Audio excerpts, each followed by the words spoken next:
Alright, welcome to module number 2. I'm going to jump right into keyword research training.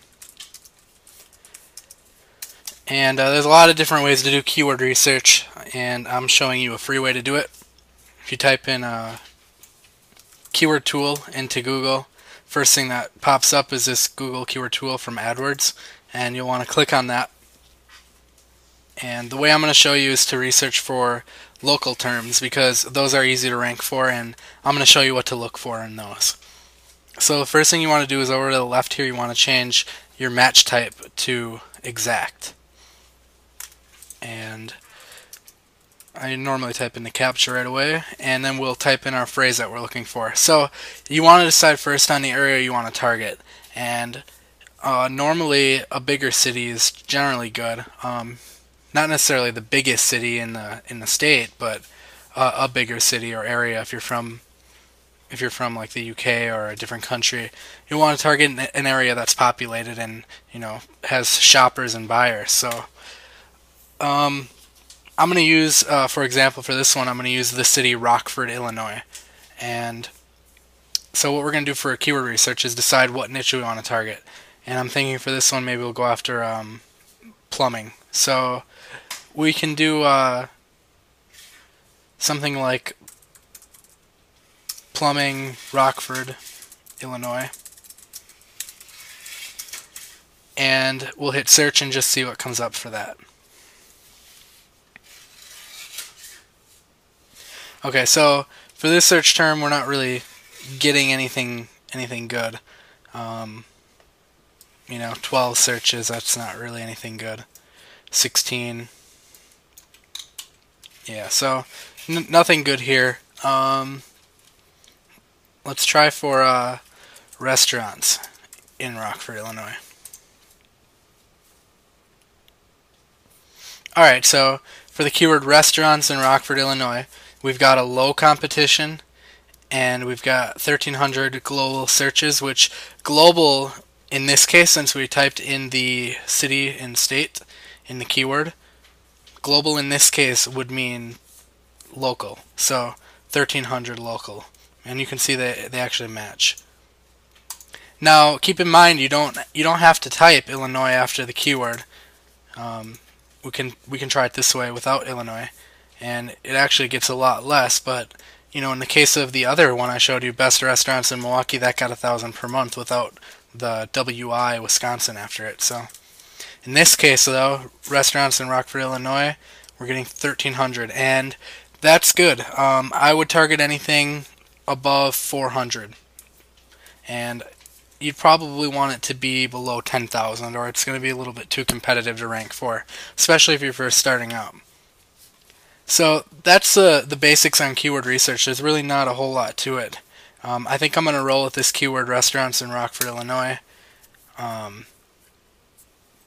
But I can give you another example really quick just so you can kind of see what we're working with. Let's say we're targeting Chicago, Illinois. Let's look for, let's just try right off the bat restaurants in Chicago, Illinois.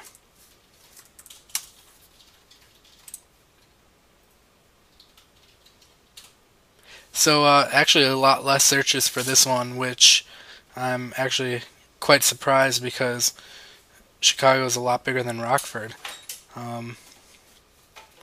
But here's one, restaurants downtown Chicago. It's going to pop up the related results too. I would probably go after this one because it's low competition and 800 global monthly searches. So I'm not going to grab this one. Feel free if you want to. I'm going to go ahead with the Rockford one since this is a little more. But you can go ahead and go after that one if you'd like. I think that would be a good choice. And there's some other ones in here. Best Italian restaurants in Chicago, 1,000.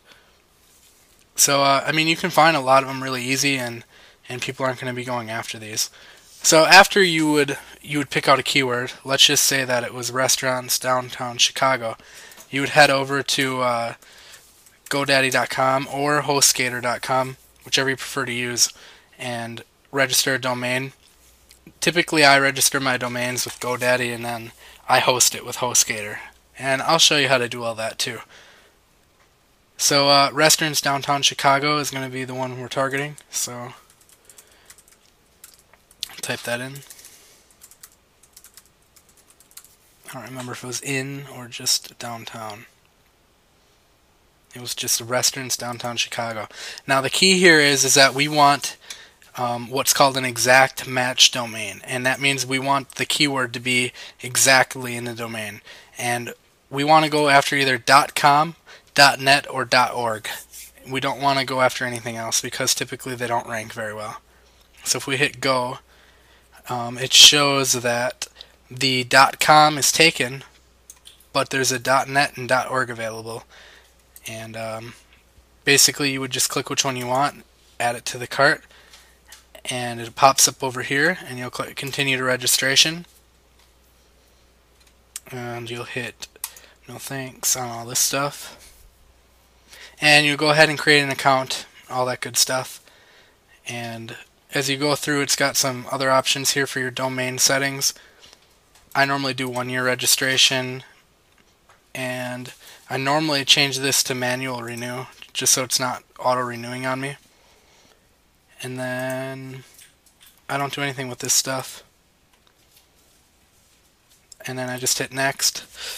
But you'll have to fill all that stuff out, obviously, and then it'll ask for your PayPal or credit card info, and you can register the domain. This one is only like $9, I think. So after you register the domain, you'll want to head over to HostGator. I'll drop links below the video to this stuff too. And once you get to HostGator, you'll go to web hosting up top, and you want to use this baby plan because it lets you use unlimited domains. And if you pay monthly, it's only $7.96 per month.